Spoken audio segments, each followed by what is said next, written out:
राधे राधे दोस्तों, आप सभी का स्वागत है आपके अपने ही YouTube channel Sonu sir commerce classes में। तो आज एक बार फिर से हिंदी कोर 2023। तो आप चौंक मत जाइएगा। 2023 आप तो बोलेंगे पहले ही आप बता चुके हैं। 2023 का वो बताए थे आपको, साइंस और कॉमर्स का वो प्रश्न पत्र था। आज आपको बता रहे हैं आर्ट्स का जो प्रश्न पत्र मिला था उसमें 2023 में किस तरह का प्रश्न पूछा गया था। तो वो आपको थोड़ा सा आइडिया हो जाएगा कि आर्ट्स और कॉमर्स में किस तरह का क्वेश्चन में थोड़ा सा डिफरेंसेस होता है। तो लेकिन जो आपको पाठ्य पुस्तक है वो एक ही पुस्तक का प्रयोग किया जाता है, जिसमें साइंस और कॉमर्स एक क्वेश्चन सेट किया जाता है और आर्ट्स के लिए अलग से क्वेश्चन सेट किया जाता है। तो चलिए हम लोग आर्ट्स वाला भी आज क्वेश्चन देख लेते हैं 2023 में किस तरह से प्रश्न पूछा गया था, ताकि आपको जो 2024 में आप एग्ज़ाम देने वाले हैं 27 तारीख को, उसमें आपको कुछ हेल्प हो जाए। तो चलिए बिना समय गवाए वीडियो को शुरू करते हैं। तो चलिए देख लेते हैं क्या क्वेश्चन पूछा गया था आर्ट्स वाले स्टूडेंट्स के लिए। तो प्रश्न में एक दिया गया है पद्यांश, जिसको ध्यान से आपको पढ़ना है और 1 से लेकर 4 तक सही विकल्प चयन करना है। नौजवानों, आज का युग धर्म शक्ति उपासना है, बस बहुत अब हो चुकी है शांति की चर्चा यहाँ पर हो चुकी है, अति अति ही अहिंसा तत्व की चर्चा यहाँ पर, ये मधुर सिद्धांत रक्षा देश की पर कर ना पाए, ऐतिहासिक सत्य है ये सत्य अब पहचानना है। ठीक है, तो कवि किसे संबोधित कर रहा है? तो कवि जो है वो नौजवानों को संबोधित कर रहा है। ऑप्शन नंबर 1 हो जाएगा। तो अगर पद्यांश अगर ध्यान से पढ़ते हैं ना तो एक एक प्रश्न आप सही से बना पाएंगे। ठीक है, दूसरे नंबर प्रश्न में क्या पूछा है वो देख लेते हैं हम लोग। तो दूसरे नंबर प्रश्न में पूछा गया है कि कवि किसकी उपासना की बात करता है? तो कवि जो है यहाँ पर शक्ति की उपासना की बात कर रहे हैं। ऑप्शन नंबर 3 हो जाएगा। प्रश्न संख्या 3 में आपसे पूछा गया है कि वर्तमान युग का धर्म क्या है? तो वर्तमान युग का जो धर्म है यहाँ पर वो है शांति की चर्चा करना। ऑप्शन नंबर 3 हो जाएगा। प्रश्न संख्या 4 में पूछा गया कि प्रस्तुत कविता का शीर्षक क्या होना चाहिए? तो प्रस्तुत कविता का शीर्षक होना चाहिए करुण चिंतन। ऑप्शन नंबर 3 हो जाएगा। ठीक है, आगे बढ़ते हैं हम लोग। अब एक आपको गद्यांश दिया गया है, उसको ध्यान से पढ़ना है। 5 से लेकर 8 प्रश्न उससे आप समाधान कर सकते हैं। पर्यावरण की समृद्धि से मन एवं भावना का सहज विकास होता है। पर्यावरण और भावना के बीच बड़ा सूक्ष्म और संवेदनशील संबंध होता है। आज की स्थिति में जिस तरह शारीरिक और मानसिक रोगों की बाढ़ आ गई है, इसका मुख्य कारण पर्यावरण का विनाश है। प्रातः पक्षियों की चहचहाहट से मन खिल जाता था, शाम की गोधूली बेला में उड़ती धूल प्रदूषण नहीं फैलाती थी, बल्कि उसमें मिट्टी की भीनी खुशबू समाहित होती थी, जो मन प्राण को तृप्ति ही नहीं देती बल्कि पंचतत्वों का संतुलन भी कायम रखती थी। आज स्वार्थ केंद्रित मन सब कुछ हड़प हड़प लेना चाहता है। बटोरने की इस बेतहाशा आकांक्षा ने हमें विषाद से भर दिया है। बाहरी साधनों के ढेर से हम भीतर से प्रेत के समान अतृप्त हो गए हैं और मनोरोगों से ग्रस्त होकर बुरी तरह आक्रांत हो चुके हैं। उनसे उबरने का एकमात्र उपाय है कि हम पुनः पर्यावरण को समृद्ध बनाएं। पर्यावरण की समृद्धि से किसका सहज विकास होता है?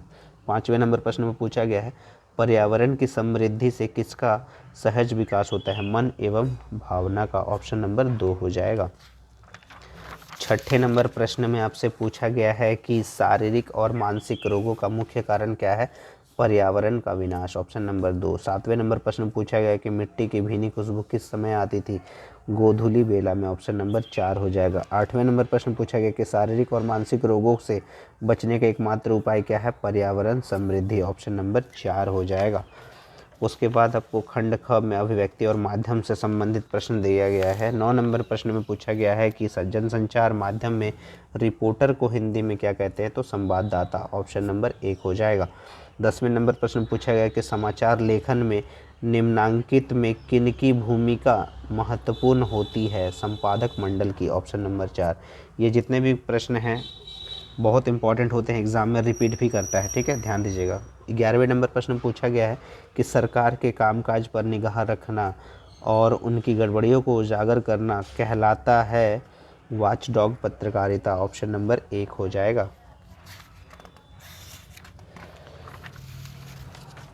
आगे बढ़ते हैं हम लोग। हम 12वें नंबर प्रश्न में पूछा गया है कि सचिवालय के सभी पत्र लिखे जाते हैं उत्तम पुरुष में, ऑप्शन नंबर 1 हो जाएगा।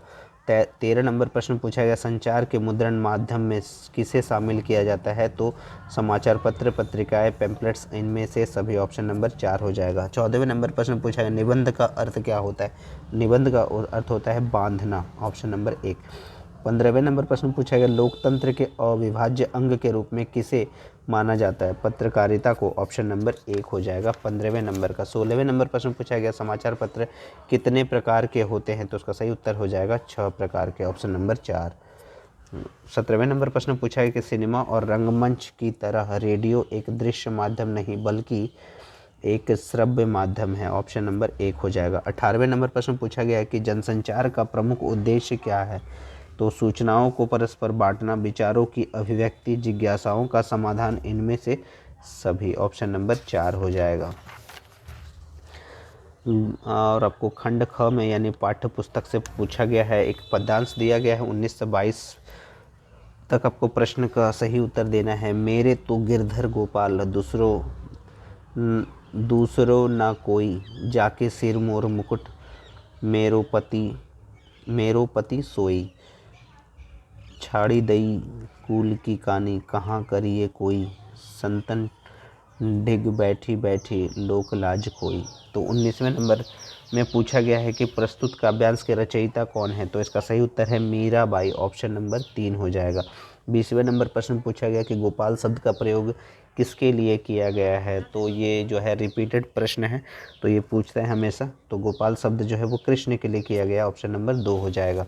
21वें नंबर प्रश्न पूछा गया कि कुल की कहानी का अर्थ क्या है, परिवार की मर्यादा, ऑप्शन नंबर 3 हो जाएगा।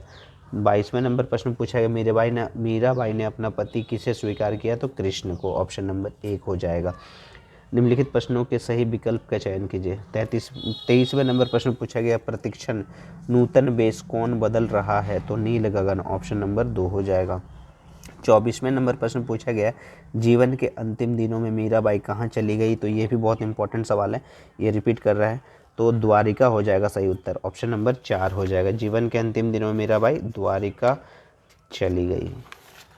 आगे बढ़ते हैं 25वें नंबर प्रश्न पे, घर की याद कविता कवि ने किस दौरान लिखी है, तो जेल प्रवास में, ऑप्शन नंबर 4 हो जाएगा। 26वें नंबर प्रश्न पूछा गया किसी जुगनू की लौ में पढ़ने का अर्थ क्या है, साधनहीनता की स्थिति से गुजरना, ऑप्शन नंबर 1 हो जाएगा। 27वें नंबर प्रश्न पूछा गया कि आओ मिलकर बचाए कविता के अनुसार रोने के लिए कितना एकांत बचाना चाहिए, रोने के लिए कितना एकांत बचाना चाहिए, तो झोली भर, ऑप्शन नंबर 1 हो जाएगा। ठीक है, आगे बढ़ते हैं हम लोग। तो एक गद्यांश दिया गया है 28 से 31 तक आपको प्रश्नों का उत्तर देना है, तो इसमें पूछा गया है कुछ प्रश्न। तो गद्यांश क्या दिया है, फिल्म का काम आगे भी 2.5 साल चलने वाला है, इस बात का अंदाज़ा मुझे नहीं था, इसलिए जैसे जैसे दिन बीतने लगे वैसे वैसे मुझे डर लगने लगा। अपू और दुर्गा की भूमिका निभाने वाले बच्चे अगर ज़्यादा बड़े हो गए तो फिल्म में वो दिखाई देगा, लेकिन मेरी खुशकिस्मती से उस उम्र में बच्चे जितने बढ़ते हैं उतने अपू और दुर्गा की भूमिका निभाने वाले बच्चे नहीं बढ़े। इंदिरा ठाकुर की भूमिका निभाने वाली 80 साल की उम्र की चुन्नी वाला देवी 2.5 साल तक काम कर सकी, यह भी मेरे सौभाग्य की बात थी। तो 28वें नंबर में पूछा गया कि अपू के 2.5 साल पाठ के लेखक कौन है, तो सत्यजीत राय, ऑप्शन नंबर 3 हो जाएगा। 29वें नंबर प्रश्न में फिल्म का काम कितने साल चलने वाला था, 2.5 साल, ऑप्शन नंबर 2 हो जाएगा। 30वें नंबर प्रश्न में पूछा गया है कि चुन्नी वाला देवी कितने साल की थी, तो 80 साल की थी, ऑप्शन नंबर 2 हो जाएगा। आगे बढ़ते हैं। 31वें नंबर प्रश्न पूछा गया कि बच्चे किसकी भूमिका निभाने वाले थे, अपू और दुर्गा की, ऑप्शन नंबर 1 हो जाएगा। 32वें नंबर प्रश्न पूछा गया गलता लोहा का मोहन किसका चहेता शिष्य था, तो सही उत्तर हो जाएगा त्रिलोक सिंह का, ऑप्शन नंबर 3। 33वें नंबर प्रश्न पूछा गया कि विदाई संभाषण पाठ में किसकी विदाई की चर्चा की गई है, लॉर्ड कर्जन की, ऑप्शन नंबर 2।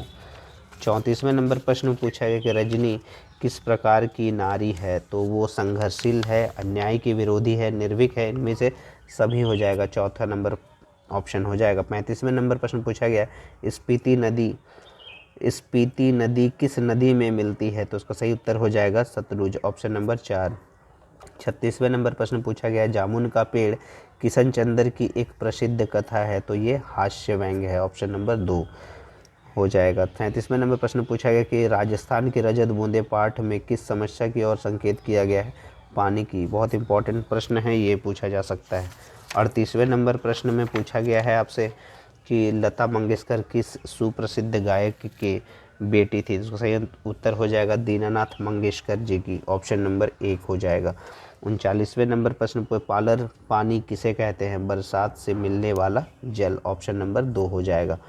और 40वें नंबर प्रश्न पूछा गया कि बेबी हवलदार को लिखने के लिए किसने उत्साहित किया, तो ये भी बहुत इंपॉर्टेंट सवाल है। बेबी हवलदार को लिखने के लिए किसने उत्साहित किया, तातुश ने, ऑप्शन नंबर 3 हो जाएगा। तो ये हम लोग आर्ट्स का प्रश्न पत्र का हम लोग डिस्कस कर रहे थे 2023 में जो पूछा गया था। इससे पहले साइंस कॉमर्स का भी डिस्कस कर चुके हैं।